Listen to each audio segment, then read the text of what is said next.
Muito bem, senhoras e senhores, o vídeo de hoje vai trazer curiosidade, um vídeo bem chamativo, um título bem chamativo, melhor dizendo, tipo, quais meses em 2023 comprar ações, tanto por curto prazo, para você que é tático, trader, quanto para você alocador de recurso de médio e longo prazo, talvez até previdenciário.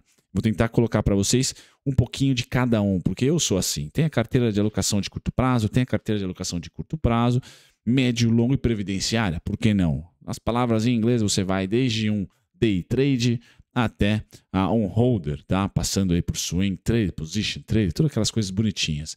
Esse vídeo aqui, pessoal, ele faz todo sentido para o final de ano. Vou passar para o disclaimer aqui e já volto para aquele gráfico para vocês já já. Faz sentido colocar no fim do ano, porque estamos falando em alocar recursos. Estamos falando da virada de um ano, tá? Faria Lima, os grandes fundos são transatlânticos, então eles também demoram um pouquinho para construir sua tese para o próximo ano, para o próximo trimestre. Tá? E alguns fundos de curto prazo, semana, mês. Tá? O papo, então, para vocês é trazer o gráfico do Ibovespa, compartilhar com vocês também o que eu espero para juros, o que eu espero para dólar, tá? E aí sim, também configurar o gráfico para que vocês não precisem mais de mim, tá? Para utilizar esse gráfico, se vocês acharem que ele foi legal, que ele trouxe um insight bom, tá? Bom, para início, vamos iniciar com o gráfico do índice futuro, do WinFut. Não é o Ibovespa, não é o Ibov, é o WinFut. Tá? E a configuração desse gráfico aqui ele vai ser semanal. Então, o WinFut gráfico semanal. Tá? E o indicador técnico que a gente vai iniciar, vou passar para vocês aqui dois indicadores técnicos, curva de juros, dólar, para tentar achar os principais meses de investimento e ou compras táticas no Ibovespa. Lógico que a gente vai falar sobre STF, que agora inconstitucionalizou o orçamento secreto, vamos falar de PEC, vamos falar de condições fiscais e monetárias do Brasil, sem dúvida, no plano de fundo. Porque o que a gente pode, o conhecimento, ou melhor, né, a informação que eu quero passar para vocês, ela independe do extra comportamento. Ela só depende do comportamento. Ela só vai ter uma intensidade de holder, de longo prazo, de reversão de tendência, se vier junto também condições macroeconômicas. Mas ela terá um viés de curtíssimo prazo, de especulação, mesmo que o cenário esteja negativo. Tá? Então, a parte fundamental desse vídeo aqui é dizer para vocês que sim, vocês terão todos estarão contemplados de especulador a investidor. Gráfico, então, o WinFut semanal. E o indicador que eu estou utilizando aqui embaixo, que a gente vai comentar um pouquinho sobre ele, é o IFR. Algumas plataformas não utilizam IFR, sim em inglês, tá? Que é o RSI, né? O RSI, que é o Índice de Força Relativa. Ele vai tentar indicar para você quando que o mercado está sobrecomprado, sobrevendido. Tá? Então é o gráfico IFR, a configuração semanal, né? Gráfico semanal também. Tá? Período aqui, 14, período, 14 dias. Tá? Ou 14, no caso, semanas, Brunão.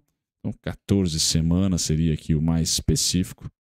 Semanas, tá? Porque a gente vai estar no gráfico semanal, mas tem pessoas que, de repente, gostam de olhar o gráfico de 1 hora, mas com o indicador configurado para o semanal. Tá bom, 14 semanas, tá? 70-30, que é a configuração de sobrecompra 70, sobrevenda 30, tá certo? E vocês vão ter tranquilamente aqui esse viés que eu preciso para pintar o gráfico e deixar ele bonitinho para vocês, ou pelo menos mais alegre, que são essas bolinhas verdes. Tá?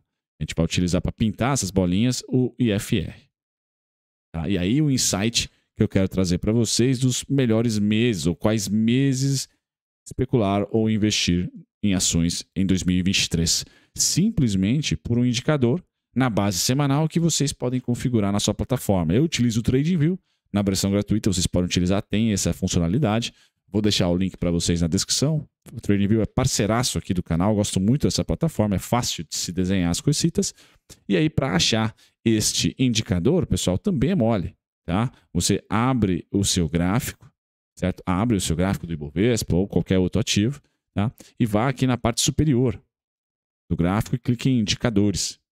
Tá? Clica nessa setinha aqui ou clique no indicadores. Tá? Vamos lá, vou clicar. Cliquei, vai aparecer essa barra de pesquisa. Tá? Dá um zoom para vocês aqui. Vai aparecer essa barra de pesquisa. E aí vocês digitem aqui índice de força relativa. Tá? Aqui são todos os indicadores que eu utilizo, tem muito mais indicador de valuation do que técnico, né? Mas o técnico que eu utilizo está aqui, ó, índice de força relativo. Tá? Índice de força relativo. Então clica lá, a configuração desse índice de força relativo é mole, pessoal. Vocês podem clicar 2 vezes, vai aparecer uma linha embaixo do seu gráfico aqui, ó, tá? Vai aparecer um indicador não muito parecido com esse, porque ele vai vir todo colorido e com fundo e etc. Tá? Clique em 2 vezes em uma das linhas. Eu vou clicar 2 vezes aqui para vocês. Beleza. Aí vai aparecer esse box. Tá? Vai aparecer esse box para vocês. Tá? Então eu não utilizo o média móvel, eu só vou utilizar os que estão ticados. Tá? E as configurações importantes. Upper band, aqui a banda de cima é 70. Banda do meio, se vocês quiserem colocar 50, sempre. E a banda de baixo, 30. Sobrevenda, sobrecompra, meio do caminho. Tá? Não utilizo o background. Aqui, sinceramente, também, pessoal, vocês podem tirar. Não tirei, mas vocês podem tirar. Tá? Sem problema nenhum.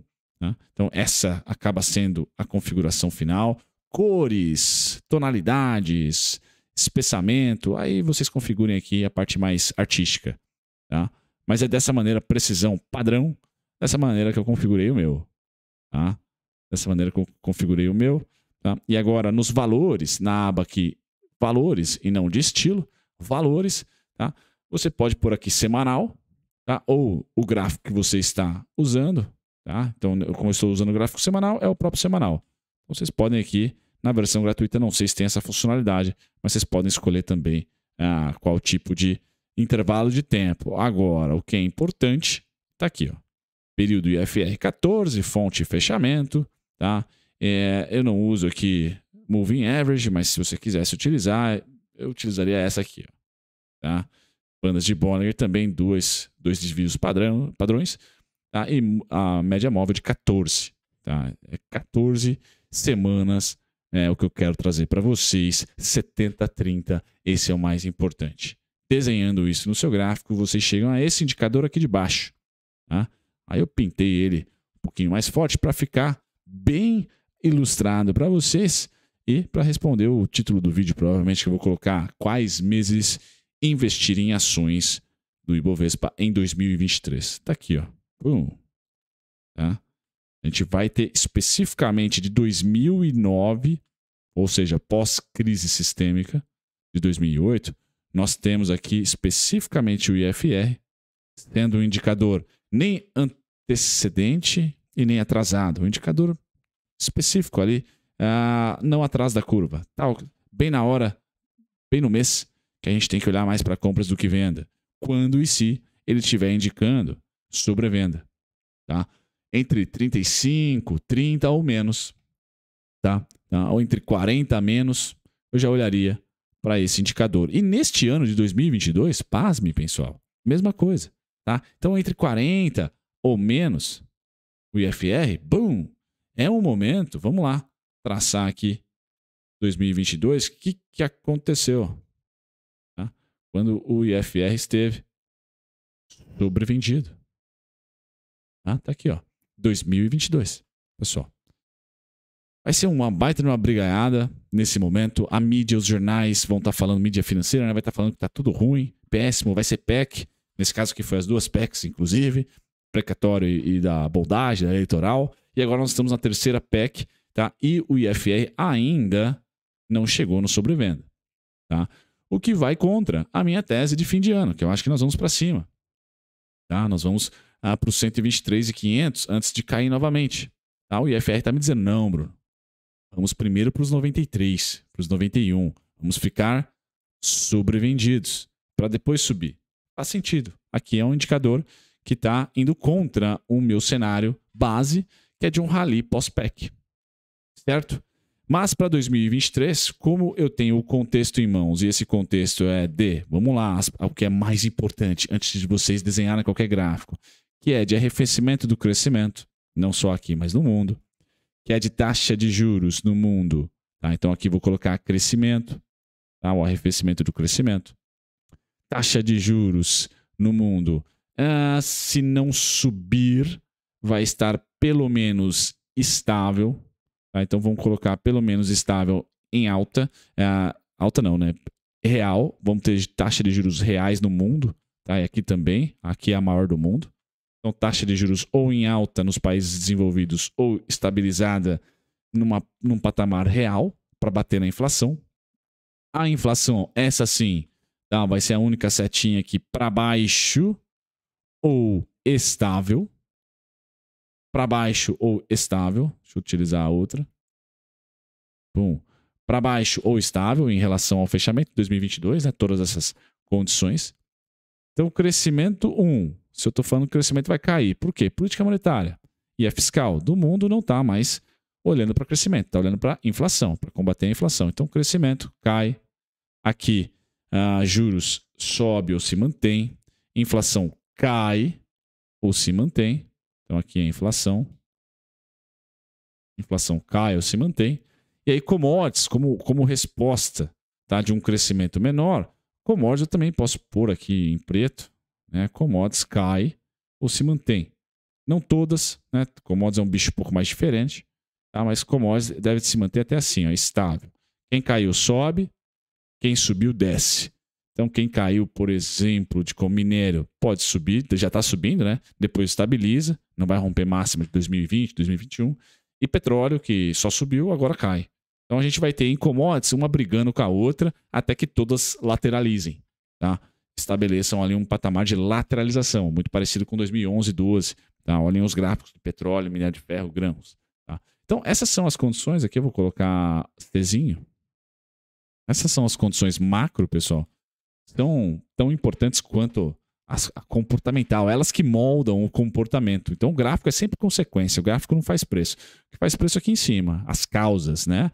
As consequências é que a gente tira dinheiro aí de movimentos técnicos. E aí eu tento participar aqui com vocês, também nos gráficos em cada vídeo que eu faço, mas nesse vídeo especificamente dando esse insight. Olha, quando o IFR, pessoal, na base semanal, no gráfico semanal, estiver de 40 menos, no input, índice futuro, não o índice Bovespa, tá? Não o cash, o futuro, tá? Que tem muita especulação ali, então muita vol. Olha, não é mais um bom momento para se olhar na venda, tá certo? Se nós repetirmos aqui um Dilma, por exemplo, Dilma 2, tá? Como foi 2014, 15, pessoal, no Dilma 2 também. Tá? Batemos aqui em 2016, batemos aqui em 2014 e foi compra. Em um período aqui bom, tá? De mais de mês de alta ou mês de alta. Depois a reversão de fato veio. Essa reversão ela vai ser muito bem quista quando nós tivermos essas condições aqui, ó, o oposto, o Czinho subindo, os juros caindo, a inflação caindo ou estável, ou até, depois de ter caído muito, se tivermos recessão, subindo, mas bem... Não tendo juros reais no mundo tão fortes como a gente tende a ter em 2023. Tá? Nós aqui no Brasil já temos em 2022, mas o mundo desenvolvido deve ter juros reais relativamente fortes em 2023. Tá? E aí commodities colocando mais para cima do que para baixo. Beleza, pessoal? Então tá aqui. Eu não coloquei o último. Tá? Aqui no Brasil, eu acredito que o dólar cai. Tá? No Brasil, o dólar cai. E no mundo também. Tá? Então eu posso colocar aqui no mundo, DXY dar uma cedida, já está cedendo. Tá? Mas ele cede e lateraliza. Ele não cede o ano inteiro. Então tomem cuidado. Porque o Fed deve pivotar nos juros em 2023. E aí ele cortando juros ou parando de subir já vai ser um alento ali para o dólar ficar um pouco esperto. Tá? Lateral, nem caindo e nem subindo. Então, dólar, eu também acho que vai ceder ano que vem. Com essa conjuntura macro, eu coloco para vocês algo parecido aconteceu entre 2012 e 2011 até 2014. Tá? Em 2015 e 2016 tivemos a queda do petróleo muito forte, do minério também. Tá? Então, foi um momento de queda forte nas commodities, mas de 2010 até 2015, pessoal, 2014 especificamente, nós tivemos as commodities ainda em patamares bem elevados, laterais. Gráfico do Brent lateral, do minério lateral, tá certo? Depois que nós tivemos aí sim, 2015 e 2016, queda forte. Tá? O xisto americano no petróleo e também o baixo crescimento chinês em 2015 e 2016, queda nas commodities metálicas. Certo, pessoal? Com isso em mente, eu acho que nós estamos nesse ciclo do Ibovespa, 2010 a 2014, E eu venho falando isso para vocês há muito tempo. Commodities vão continuar a preços interessantes, só não mais em tendência. Cada vez mais, quem subiu vai cair, quem caiu vai subir e vai ficar no meio do caminho, entre mínimo de 2020 e máximo de 2021. A gente vai ficar nesse meio do caminho em 2023. Tá? É isso que eu imagino. E aí o Ibovespa respeitou na época, contexto não existe verdade sem contexto. Na época respeitou muito bem esse indicador. Então é ele que eu vou namorar pro ano que vem, pessoal. Tá? É ele que eu vou namorar ano que vem. Certo? Então eu espero gerar valor para vocês com esse tipo de insight técnico. É lógico que eu vou olhar para scanner da bolsa junto com o Market Breadth, sem dúvida nenhuma. Estamos em desconto aqui. Eu vou olhar também para a curva de juros, sem dúvida nenhuma. Pós-PEC ela fechou, será que vai fechar depois dessa PEC aqui também? Tá? Vou olhar para o dólar também, sem dúvida nenhuma. Tem os meus alvos para o dólar aí, né? No 4,82, 4,78, 4,72. Tá? E quem sabe, dólar cheio aí 4,40, 4,39. Tá? Para cima 5,57 no máximo, depois ele volta a cair. Tá? Estamos laterais no dólar também, laterais no Ibovespa. Então assim, tá, agora já é meio que engenheiro de obra pronta, mas eu espero ter trazido para vocês, pessoal, o meu insight técnico. E se você quer mão beijada, carteira semanal para proteger o seu portfólio de longo prazo, pessoal, o Henricão tem esse desconto clássico aqui para o Clube dos Dividendos. Tá? Não é um produto barato, mas é um desconto de mais de R$1.000, que você pega a carteira dos 5 dias em ações, tá? E você também pega a Operação Fênix em opções. Tá? 2 em 1. Tá? 2 em 1 para vocês. Aí tem garantia incondicional aqui, 30 dias de garantia para você testar. Tá? Caso não goste, o reembolso é de 100%. Beleza, pessoal? Então esse é o melhor produto para você que não quer desenhar a sua própria estratégia e receber a estratégia pronta, tá? Tanto em opções como ações. Tá aqui, como ganhos rápidos do Henricão, que é o trade de 5 dias mais a Operação Fênix. Eu sou cliente de ambos, certo? Esse é o Merchan, esse é o link que vai estar na descrição para vocês. Um grande abraço, até o próximo vídeo, pessoal. Tchau, tchau.